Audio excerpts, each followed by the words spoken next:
Le RG Podcast Minimalisme, c'est un petit rendez-vous quotidien. Autour de cette philosophie de vie, je te donne une idée que tu peux éventuellement mettre en place ensuite.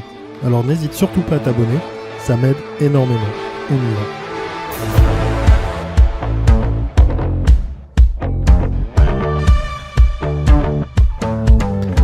Et ben une petite semaine qui commence. Bon, on va essayer d'en faire une, pour nous, une complète, sans aucun souci.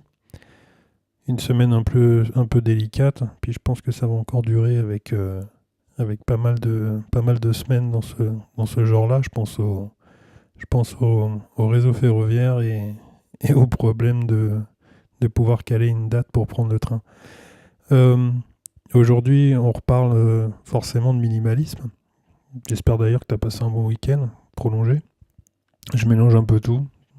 C'est comme ça. Je pense que si tu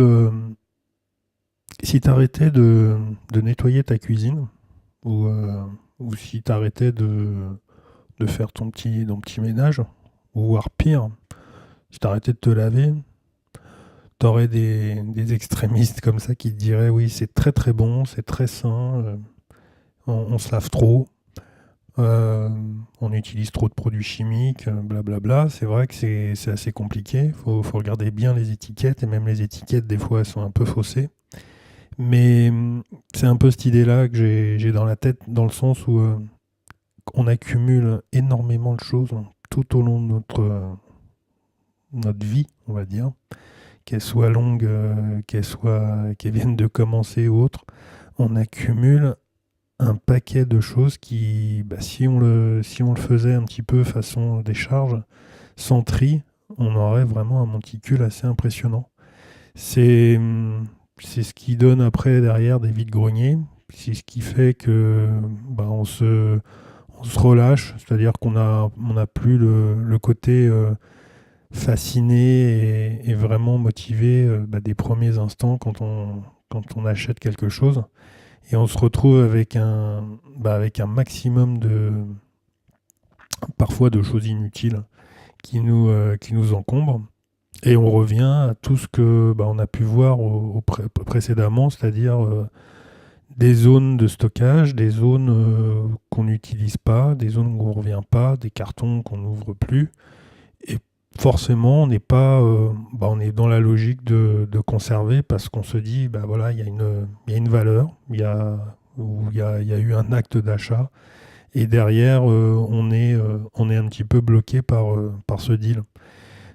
Faudrait avoir cette idée d'ouverture, c'est-à-dire de vraiment d'éviter déjà d'acheter pour acheter. Ça, c'est vraiment le b.a.-ba.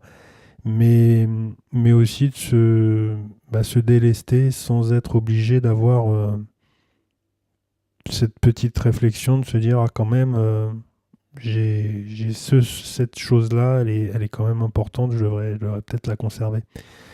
Donner, échanger, prêter, ça peut être des mots comme ça qui peuvent servir de pansement, qui peuvent essayer de se dire que on a trouvé la solution à notre problème, mais d'une certaine façon essayer que ce monticule il augmente pas, parce que on contribue à tout ce qui nous bloque et tout ce qui fait que on n'avance pas dans le bon chemin, on va dire, au bon endroit. On va faire un petit épisode comme ça sur ce qui est utile ou pas utile. On se retrouve sur ma page www.rgminimalism.cloud, sur le compte Instagram, comme d'habitude. Ça bouge pas, tous les jours une petite image. Et puis moi je te dis bonne réflexion comme d'habitude, et puis à demain. Salut.